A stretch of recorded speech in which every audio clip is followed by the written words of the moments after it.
All right, so the University of Alabama has hired Kevin Steele as the new defensive coordinator.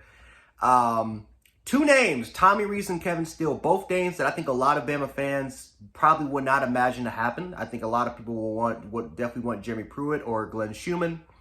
And then the other one a lot of people wanted was definitely like a Garrett Riley or maybe potentially not a Dan Mullen, or who knows, you go to the NFL like a Brian Johnson, like all those other coordinators, maybe a Byron Leftwich.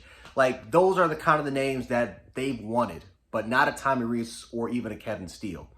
I talked about the Tommy Rees in the Tommy Rees video, how I was kind of uncertain only because, well, there's a couple things. Obviously, his last year at Notre Dame, not really having the ability to develop a quarterback at a high level. I understand he's had a short sample size and that he is with Notre Dame. Their personnel is nowhere near what Alabama's personnel is, but it's still really good personnel compared to some of the other competition that they have played against as far as ACC competition and other independent and Pac-12 schools that they played against. They had the far superior talent. And there was a little concern for me that I'm like, based off me watching a little bit of these games, like the play calling, especially in situational moments, were kind of concerning. I loved his physics. I loved his ability to scheme up and make the run a little bit more comfortable. The offensive line, his offensive lines were extremely physical, and they've had a sense of balance to a point where the quarterback doesn't really have that much pressure.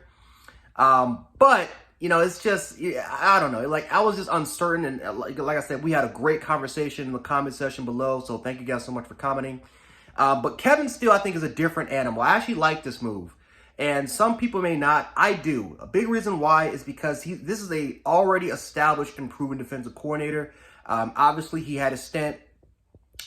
He's been coaching college football for such a long time.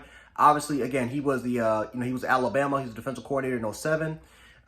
We didn't do our best there, but again, to be fair to Kevin Steele, he did not have the personnel like he does not like he's had. Even some of the schools like LSU and Auburn, where he's at, where he was at, kind of in those 2010 era, he had nowhere near the personnel he has now, or even then compared to 2007. But yeah, he was there for about a year until obviously we focused on Kirby Smart. We moved him up, and then obviously he was at Alabama for a little bit longer.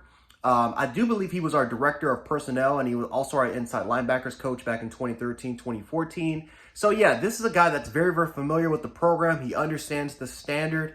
He kind of understands the standard. He understands what Nick Saban wants not just from his coach, not just from the players, but from his coaching staff. He was there from the very, very beginning. So he was there when the culture was trying to be established. So this is a guy that knows Alabama pretty well.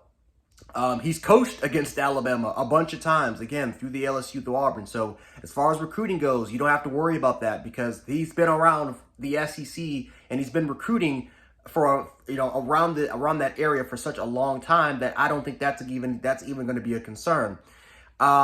His defense, again, he was the Miami Hurricanes defensive coordinator, ran a 4-2-5 defense over there.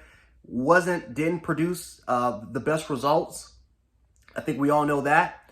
But I do like their safety play, right? They have some really, really good safety play. I think that's probably the one compliment. Besides that, though, they just weren't really good. But obviously the Auburn stint, what he was able to do through the 2017 and 2019 defenses, those were damn near elite defenses. Phenomenal defenses. Tons of production. If you look at the amount of draft picks that were on those Auburn teams, definitely something that if you're a Bama fan, you have to take when you're trying to take a look at the brief history of Kevin Steele. You automatically look at his stint from LSU and Auburn because those were really good stints that he was able to have. It's going to be interesting to see what he does with this defense. Again, he's a much experienced defensive coordinator, and he understands how to use personnel to the best of his ability. So looking at that, especially what he has at Alabama, the one thing I think has to happen is that he can't really. Alabama's scheme is already complicated enough. One of the biggest complaints is that Pete Golden was just, God, he made things so damn complicated, man. He made things so damn hard for these players that, again, he, instead of just simplifying the defense and let these athletes be athletes, I mean, these players for the last 2 to 3 years just kept being out of position. Miscommunication was off. And again, it's just, Pete Golden is a brilliant mind, But sometimes players just don't understand it. Players don't fit what you're trying to bring, and very similar to what Bill O'Brien was trying to do. I think maybe there could have been a little bit of stubbornness involved into this whole thing. It's going to be interesting to see what Kevin Steele does as far as his schematics and his play calling. It's going to be interesting to see how the players can develop under his watch, because let's be honest here, the amount of 5-stars we brought in over the last 3 years, so many, the amount of talent we brought here is crazy, and they're not really developing to the level that we want to have. Now, again, is that because of misevaluations, or is that because our defensive coordinator or our coaching staff is not really producing or developing these players to to reach their max potential? So we'll see if Kevin Steele can be that person. We'll see if Kevin Steele can fix what can fix Alabama's defense and be what they are. Again, if you look at the track record, he's already, he's produced some pretty good defenses over the last decade. He's on the older side. He is 64 years of age, but it's we'll see what happens. But as far as our coordinators goes, man, it's like we got yin and yang, man. Like, we got an already established guy in Kevin, and then we got kind of a guy that's still trying to prove himself. Promising upside, but still has a lot to prove in Tommy Rees. And I don't know, like, these hires, it's like, do I feel great about these hires? No. But do I feel good about these hires, or even kind of like about these hires? Probably I'm in that realm. Like, I'm just like, we'll see what happens, man. We'll see if it can work out at the end of the day.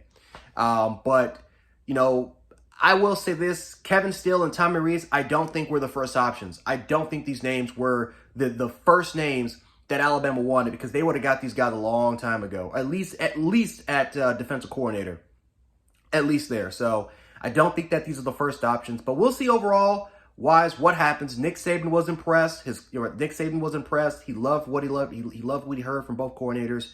We'll see what happens moving forward. But this is a crucial year, man, because Georgia is continuing to win natties. Other teams are emerging, and if we don't want to be left behind, then we got to step up. So we got our coordinators. We might still hire some more positional coaches, but this is a very, very crucial time for Alabama football.